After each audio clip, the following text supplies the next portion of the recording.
Et salut à toi, bienvenue sur ce nouvel épisode du podcast Nourris ta santé. Aujourd'hui, on va parler de la bêta-alanine. Ça y est, premier épisode un petit peu plus concret, nutrition sportive.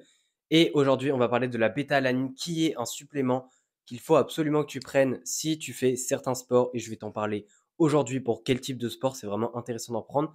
La bêta-alanine, c'est un supplément auquel on en parle de plus en plus sur les réseaux et c'est une bonne chose puisque c'est quasiment sûr que c'est vraiment un supplément qui est très très efficace pour certains types d'efforts. Et en plus de ça, au niveau des effets secondaires, j'en reparlerai, mais il n'y a pas grand chose à craindre.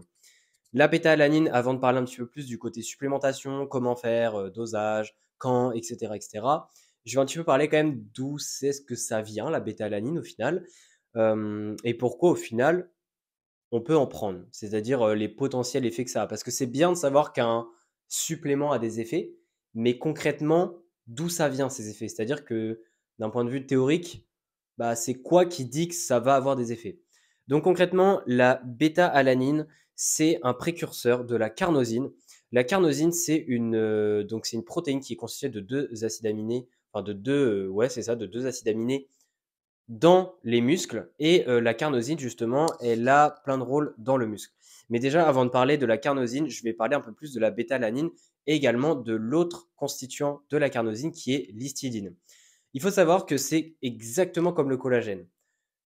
C'est-à-dire que le collagène, qui est également la molécule finale, donc c'est-à-dire la carnosine dans ce cas-ci, eh bien, à chaque fois quand tu veux produire une molécule, et ça c'est pour toutes les molécules du corps, quand tu veux produire une molécule, et que tu as 2 substrats, enfin que pas que tu as 2 substrats, mais que tu as 2 ingrédients pour faire ta recette, eh bien, c'est pareil dans la vraie vie. Il y a toujours un ingrédient où tu es à court plus rapidement. C'est-à-dire que, par exemple, pour le collagène, l'ingrédient où on est vite à court dans le corps, eh bien, c'est la glycine.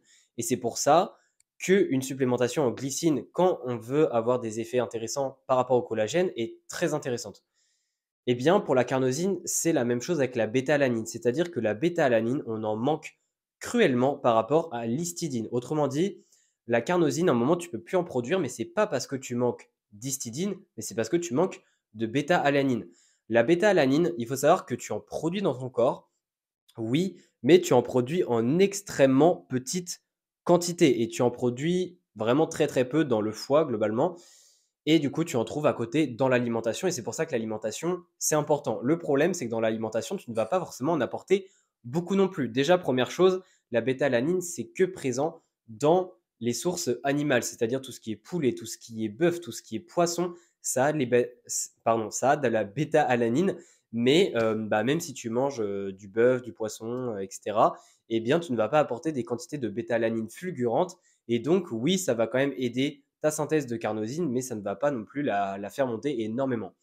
Donc ça, c'est la première chose d'un point de vue théorique, un petit peu, bah, pourquoi au final la bêta-alanine? Parce que c'est vrai que je te parle de la carnosine, mais bah, pourquoi en fait on prend de la bêta-alanine? Et du coup, on prend de la bêta-alanine parce que si on prend de la carnosine, déjà il y a un truc qui se passe. C'est que si tu te supplémentes en carnosine, ce qui est en soi possible, eh bien la carnosine, il faut savoir qu'il y a des carnosinases pardon, dans ton système digestif qui sont en fait les enzymes qui vont casser la carnosine, donc c'est-à-dire qu'ils vont la retransformer en histidine et en bêta-alanine. Et ces carnosinases sont extrêmement active dans ton système digestif. Autrement dit, si tu prends de la carnosine en supplémentation, eh bien, ta carnosine, pendant la digestion, va être découpée en bêta-alanine et histidine. Le truc, c'est qu'au final, tu as pris de la carnosine, mais tu vas apporter à la fois de l'histidine et de la bêta-alanine. Alors que pourtant, de l'histidine, tu en as largement assez. Donc ton corps, il va être en mode, mais pourquoi tu m'en apportes? J'en ai pas besoin. Et par contre, la bêta-alanine, il va se dire, oh nickel, tu m'en as apporté. Mais sauf que le truc, c'est que si tu y penses, eh bien, tu vas pas être rentable du tout. Parce que toute l'histidine que tu vas apporter, ton corps, entre guillemets, s'en fout. Mais la bêta-alanine, il va être intéressé. Donc, pourquoi au final ne pas apporter que de la bêta-alanine? Comme ça, au moins, ton corps, il va vraiment être content. Et c'est pour ça que la bêta-alanine est vraiment importante et pas la carnosine en ce qui concerne de bah, qu'est-ce qu'il faut prendre pour se supplémenter pour que ça devienne intéressant.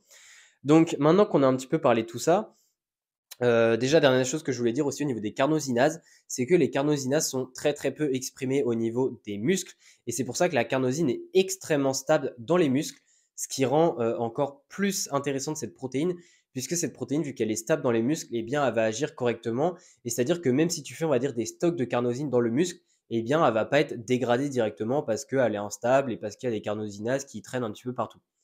Donc ça, c'est intéressant. Hem, Au niveau de la carnosine, avant de parler des rôles, il faut savoir que c'est une molécule, oui, oui, une molécule qui se trouve en grosse quantité, surtout dans les fibres de type 2. Alors, je ne sais pas si tu as déjà entendu parler de ça, mais en fait, dans notre corps, on a, au niveau de nos muscles, on a à la fois des fibres dites rapides et des fibres dites lentes. Des fibres rapides, on en a 2 types. On a donc on a les alpha et on a les X. C'est-à-dire que les X sont beaucoup plus rares que les autres. Mais enfin bref, on a 2 types de fibres de type 2. D'ailleurs, j'ai peur d'avoir dit une bêtise au niveau des noms. Mais en tout cas, ce qu'il faut que tu retiennes, c'est qu'on a 2 types de fibres, on va dire, rapides. Et on a une autre fibre, justement, qui est la fibre de type 1, qui est la fibre lente, en quelque sorte. Et justement, la carnosine est surtout présente dans les fibres de type 2. Et les fibres de type 2 sont plutôt des fibres, on va dire, qui sont fortes, qui sont explosives, mais qui ne sont pas endurantes. Souvent, on dit que les personnes qui font l'endurance ont plus de fibres de type 1 et les personnes qui sont explosives, comme les sprinters, etc., ont plus de fibres de type 2. Alors, bon, il y a du débat autour de ça, c'est pas le sujet de l'épisode, mais en tout cas, c'est pour te faire comprendre que la carnosine est d'autant plus intéressante, ou du moins exprimée dans les fibres de type 2. Et du coup, concrètement, à quoi ça sert la carnosine? Parce que depuis tout à l'heure, je t'en parle, mais je n'ai toujours pas expliqué à quoi ça sert. Eh bien, ça a plusieurs rôles, mais il y a surtout un rôle qui va nous intéresser. Déjà, premier rôle, eh bien, c'est que c'est un rôle antioxydant. Il faut savoir que la carnosine a la capacité de donner des électrons à ce qu'on appelle les ROS, les Radical Oxygen Species, qui sont des molécules instables dans ton muscle et qui sont totalement naturelles, puisque dès que tu fais un effort, tu en produis. Mais en tout cas, c'est important d'avoir des facteurs antioxydants dans le muscle, notamment pour la réparation musculaire, et la carnosine en fait partie. Même si évidemment, ce n'est pas un gros antioxydant comme la vitamine C, le glutathion, etc. Ensuite, il y a une autre chose, c'est que ça permet de réguler des enzymes. C'est-à-dire que la carnosine est en lien, en communication avec certaines enzymes du muscle qui permet justement d'aider le métabolisme musculaire de manière globale.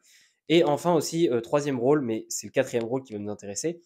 Troisième rôle, c'est que ça a aussi une régulation au niveau du calcium et au niveau notamment de la libération du calcium du réticulum endoplasmique, qui est un phénomène qui participe à la contraction musculaire. Donc déjà, ça, c'est un petit peu plus intéressant pour nous parce qu'on se dit, OK, la carnosine est nécessaire en partie, ou du moins va aider la contraction musculaire.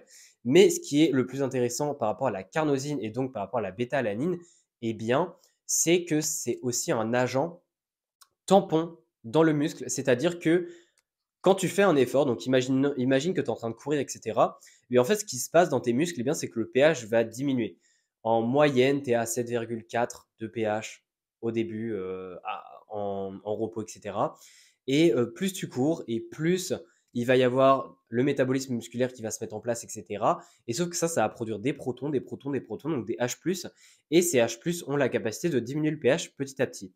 Le truc, c'est que si ton pH diminue trop rapidement dans le muscle, ou s'il diminue trop, tout simplement, au bout d'un moment, eh bien, ton métabolisme du muscle va être inhibé. C'est-à-dire qu'un pH plus faible va faire que les enzymes, qui sont justement très sensibles au pH, eh bien, ne vont plus fonctionner correctement. Et au final, dans ton corps, forcément que ton pH à un moment donné va diminuer, mais en tout cas, pour limiter ça, eh bien, il a ce qu'on appelle des agents tampons.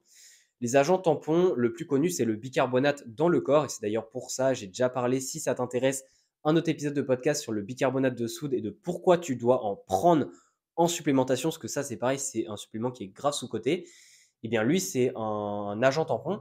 Et justement, la bétalanine est aussi un agent tampon. Ou du moins, la carnosine est un agent tampon.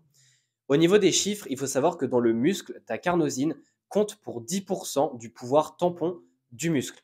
Mais sauf que ce qui est intéressant, eh bien, c'est que si tu te supplémentes en bêta-alanine, et je parlerai après des dosages, eh bien, cet effet tampon passe à 15% et même à 20% si on parle que des fibres rapides où justement il y a une forte concentration en carnosine. Autrement dit, eh bien, se supplémenter en bêta-alanine va permettre d'augmenter cet effet, ce rôle qu'a la carnosine d'avoir cet effet tampon au niveau du pH et donc de limiter un petit peu plus encore la diminution du pH pendant l'effort. Et ça, c'est très intéressant puisque ça te permet, en tout cas en théorie, mais je vais en reparler après, que au final, tu sois moins rapidement exténué durant l'effort et donc que tu tiennes plus longtemps un effort qui est relativement intense. Donc ça, c'était un petit peu plus pour le côté théorique. Euh, et justement, en fait, il faut savoir que ces diminutions de pH, souvent, est liée justement à des efforts un minimum intenses, comme je viens d'expliquer, parce que c'est lié à la glycolyse qui va justement en partie produire des protons en lien avec l'acide lactique, etc. Enfin, tout un métabolisme. Et justement, eh bien, ces efforts intenses sont souvent des efforts situés entre 1 à 10 minutes en moyenne, et j'en reparlerai après. Mais maintenant qu'on a fini la théorie, on va parler maintenant de la pratique, parce que concrètement, maintenant tu sais à quoi ça sert, mais tu attends toi juste d'avoir un protocole pour le mettre en place et pour aller acheter de la bêta-alanine. Et ça, je comprends totalement. Donc, maintenant, on va parler de ça. Et du coup, je vais te parler globalement, bah, au final, la bêta-alanine, est-ce que ça a des effets dans tous les sports? Parce que si tu fais un sport où ça n'a pas d'effet, au final, n'en prends pas. Déjà, première chose, eh bien, il faut savoir qu'il y a une supplémentation qu'on dit chronique et une supplément qu'on dit aiguë. Autrement dit, il y a une supplémentation où tu peux prendre juste de la bétalanine une seule fois avant l'effort et il y a la supplémentation chronique où cette fois-ci tu prends de la bétalanine tous les jours et donc ça va avoir un effet à long terme. Enfin, c'est comme la créatine en fait. Si tu prends de la créatine, c'est exactement pareil. Tu prends le supplément tous les jours. VS, si c'est aigu, eh bien tu prends juste en une fois. Par exemple, avant une grosse séance, et beaucoup de personnes font ça avec la caféine. Par exemple, avant une grosse séance, eh bien, ils prennent de la caféine parce qu'ils disent ok, c'est ma grosse séance, je prends de la caféine, mais c'est pas un truc qu'ils prennent tous les jours. Donc en fait, il y a deux façons de faire. Sauf que pour la bêta-alanine, il n'y a pas eu beaucoup de recherches au niveau de la supplémentation aiguë, mais il semblerait que ça ait potentiellement des effets sur des efforts environ de 6 minutes. Donc là, c'était du running pour le coup, donc plutôt des tests de type VO2 max. Eh bien, ça avait des effets au niveau de la performance avec un dosage de 30 à 45 mg par kilo. Le dosage, là que je viens de dire, n'est pas le meilleur. J'en reparle juste après. Mais en tout cas, au niveau du dosage, enfin au niveau de la supplémentation aiguë, ce qu'il faut retenir, c'est que ce n'est pas la meilleure et que la supplémentation chronique pour la bêta-alanine est vraiment celle qu'il faut choisir. Donc pour la bêta-alanine, où est-ce que ça a un effet? Dans quel sport? Parce qu'avant que je te parle du dosage, etc., je vais quand même te dire, bah, est-ce que tu es au bon endroit, quoi? Est-ce que la bêta-alanine est faite pour toi? Parce que j'ai pas envie de te faire écouter l'épisode de podcast un peu plus longtemps, juste pour mon plaisir. Donc, est-ce que c'est intéressant pour toi? Eh bien, dans le cas où tu fais simplement de la force, où tu cherches du moins, enfin pas où tu fais de la force, mais du moins où tu fais par exemple de la musculation pour l'aspect composition corporelle, non, la bêta-alanine n'est pas intéressante. Il y a déjà une méta-analyse qui a été faite justement sur le sujet pour savoir si la bêta-alanine est intéressante pour justement améliorer les composants de la composition corporelle, justement, donc c'est-à-dire augmenter la masse musculaire, diminuer la masse graisseuse, etc. Non, il n'y a pas d'effet de la bêta-alanine sur, sur justement différentes durées, hein. Il y a eu différentes durées dans la méta-analyse. Il y a eu 3 semaines, 6 semaines, etc. Et ça n'a pas eu d'effet. Donc déjà, si c'est vraiment juste un aspect de perte de poids, de prise de muscle, etc., la bêta-alanine n'est pas intéressante. Ensuite, deuxième chose, eh bien, si ce sont des efforts max, c'est-à-dire des efforts entre 0 à 30 minutes, 0 à 30 secondes, donc vraiment, par exemple, j'en sais rien, un PR au deadlift, chose que je suis relativement en contact avec, et bien pour ce genre d'effort, non, la bêta-alanine n'est pas intéressante. Pareil, il y a eu des études, on n'a pas trouvé d'effet sur la force max, sur un effort vraiment très très court de la bêta-alanine. Et la raison est très simple. La bêta-alanine, comme je te l'ai expliqué avant, ou du moins la carnosine, a vraiment un lien avec la glycolyse, qui est justement le moment où ton corps va produire beaucoup de ions, enfin de H+, et justement que ça va impacter le pH. Le truc, c'est que de 0 à 30 secondes, ton corps n'a pas le temps de diminuer de pH et ne passe pas vraiment en glycolyse. Puisqu'en fait, les premières secondes d'un effort, donc par exemple un PR de deadlift, eh bien, au final, ça dure que quelques secondes. Et en fait, durant ces quelques secondes, ce qui est surtout utilisé, eh bien, c'est la phosphocréatine. Donc c'est pour ça que la créatine est vraiment très intéressante pour ces sports-là. Mais la bêta-alanine, pour des efforts vraiment très très intenses, mais très très courts, non, ce n'est pas intéressant. Donc, globalement, est-ce que c'est intéressant maintenant pour l'endurance, pour les marathons, etc. Il ne semblerait pas. En tout cas, vu que c'est vraiment basé sur de l'aérobie, il n'y a pas forcément cette histoire de pH. Alors, il y a quand même eu des changements de pH, mais du moins, il n'y a pas autant cette histoire de protons, H+, etc. Donc, non, ce n'est pas non plus pour les efforts de très longue durée. Autrement dit, la bêta-alanine est faite pour les efforts de manière globale entre 1 minute et 10 minutes. Autrement dit, ça regroupe tout ce qui est sprint, donc par exemple tout ce qui est 400 mètres, etc. Oui, la bêta-alanine est intéressante. Tout ce qui est sport de combat, tout sport de combat confondu, les rounds durent 3 minutes, la bêta-alanine est comprise dedans. Tout ce qui est épreuve, j'en sais rien moi, il y a également, comment on appelle ça, de l'aviron, etc. Et bien selon les distances, oui, encore une fois, c'est compris dedans. Parce que l'aviron, par exemple, je ne sais plus les temps, mais je crois qu'un 1000 mètres en aviron, eh bien, c'est environ 8 minutes. Eh bien oui, on est en dessous de 10 minutes, donc la bêta-alanine est intéressante. Et elle a été montrée comme ayant des effets. Autrement dit, si tu es dans un sport où vraiment ta phase d'effort la plus importante dure entre 1 et 10 minutes, eh bien tu dois te dire dans ta tête que oui, la bêta-alanine, c'est probablement un supplément qui va t'aider dans tes performances sportives. Et du coup, maintenant qu'on sait ça, eh bien comment est-ce qu'on fait pour se supplémenter en bêta-alanine? Alors déjà, première chose, la dose. Combien on prend? Eh bien, la dose, on est entre 3 et 6 grammes par jour en moyenne de dose. C'est vraiment la dose la plus recommandée. Globalement, je conseille personnellement, parce que je vais en parler après, mais il y a un seul effet secondaire de la bêta-alanine et c'est pour ça que je conseille vraiment de faire comme ça quand on commence à supplémenter en bêta-alanine. Eh bien, c'est de commencer à 2-3 grammes la première journée. 1 ou 2 jours, tu fais comme ça. Après, tu montes d'1 gramme. Après, tu montes d'1 gramme et tu vas à maximum 6 grammes par jour. Autrement dit, par exemple, le premier jour, tu fais 2 grammes. 2 jours après, tu passes à 3 grammes. Ensuite, tu passes à 4 grammes. Ensuite, tu passes à 5 grammes. Et en plus, tu passes à 6 grammes si tu veux passer à 6 grammes. Tu n'es pas obligé d'aller à 6 grammes. Je pense que 4-5 grammes, c'est très bien. Mais en tout cas, de manière globale, je te conseille pendant la première semaine de supplémentation de faire une augmentation progressive. J'en reparlerai juste après pourquoi. Mais en tout cas, ce dosage-là est intéressant et c'est le plus efficace. Et je te conseille de faire ça tous les jours, donc c'est-à-dire d'en prendre tous les jours.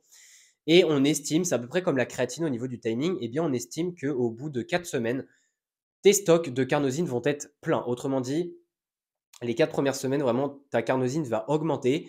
Chez certaines personnes, ça peut être seulement de 40%, mais chez d'autres personnes, ça peut être de carrément 100%, donc c'est-à-dire ça va doubler.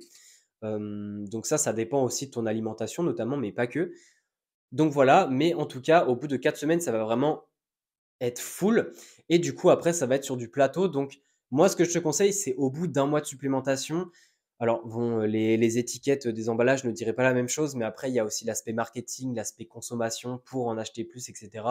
Mais en tout cas, ça sert à rien de rester à 5 grammes au bout d'1 mois. Moi, je conseille en tout cas, vu que le dosage est entre 3 et 6 grammes, je conseille que tu ailles à 3 grammes si tu veux être large. Il y a même des études qui ont montré que 1,5 g, ça suffit en dose de maintenance, c'est-à-dire au bout d'1 mois, de passer à 1,5 g, ça suffit largement pour une personne de 70 kilos.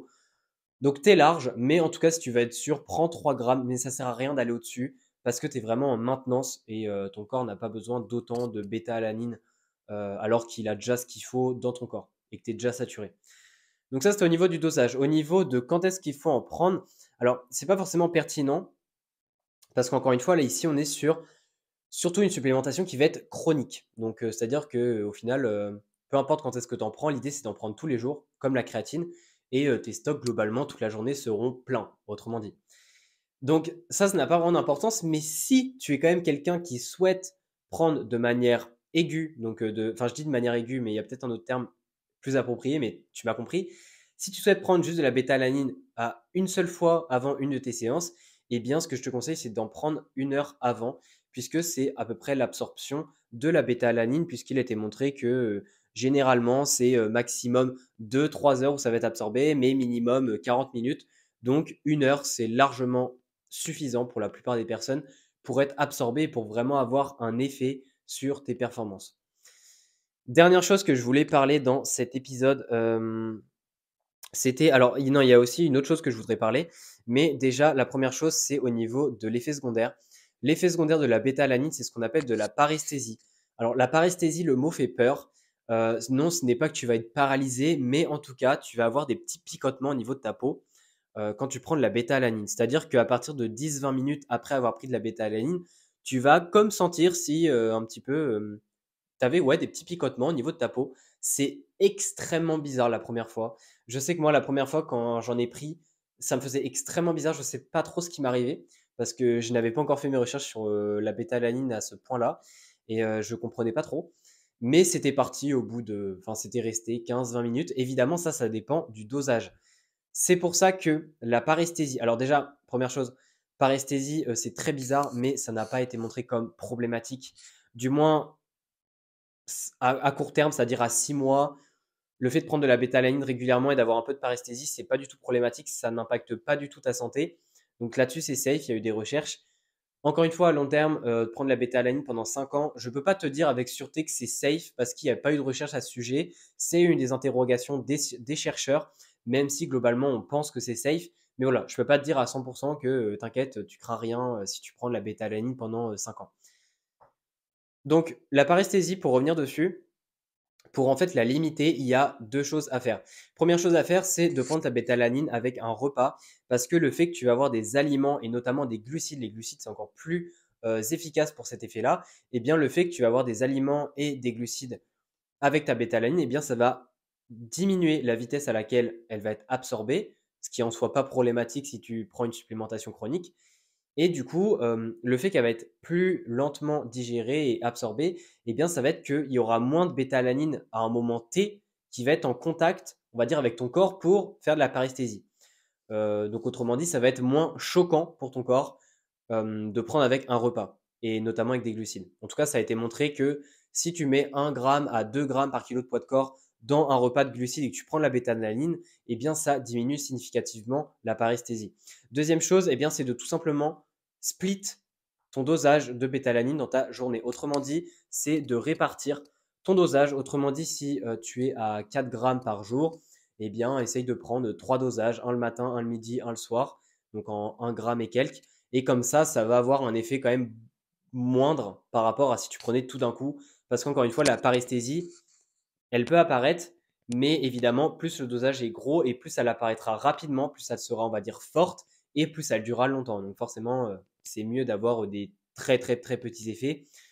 Donc voilà. En tout cas, dernière chose que je voulais dire aussi, c'est que, et après j'ai fini, mais dernière chose, c'est aussi qu'il y a une théorie comme quoi la bêta-alanine va amener à une déficience en taurine et que du coup, ça va avoir des impacts sur la performance sportive. Donc la taurine, c'est une des molécules notamment que tu as dans la Red Bull qui a un effet aussi sur le muscle. Et en fait, pourquoi est-ce qu'on pense ça? C'est parce que en fait, il y a deux transporteurs liés à la bêta-alanine et un des deux transporteurs est le TOT1 qui est justement le transporteur de la taurine au niveau du muscle. Autrement dit, la taurine et la bêta-alanine partagent un des transporteurs. Et le truc, c'est que si on supplémente en bêta-alanine, eh bien, il y a des gens, ils disent, bah oui, mais il y aura plus de place, on va dire. Enfin, la taurine va se faire victimiser en quelque sorte, et du coup, elle va pas pouvoir rentrer dans le muscle correctement, et donc il y aura des problèmes. Il y a une méta-analyse analyse qui a été faite sur ce sujet, et non, la taurine ne va pas être impactée par une supplémentation en bêta-alanine. Donc non, tu n'as pas à t'inquiéter pour ta taurine si tu te supplémentes en bêta-alanine. Donc voilà, c'est des dernières choses que je voulais dire. En tout cas, j'espère que cet épisode t'aura plu. J'ai essayé d'être vraiment le plus précis possible et le plus clair. Si tu as un doute, n'hésite pas à m'envoyer un message.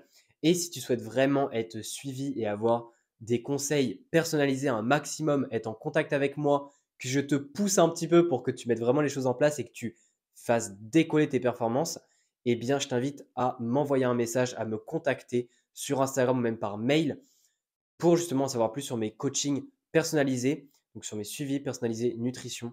Également, tu peux cliquer sur le premier lien dans l'épisode de podcast pour en savoir plus sur mes suivis et pour prendre un appel gratuitement avec moi.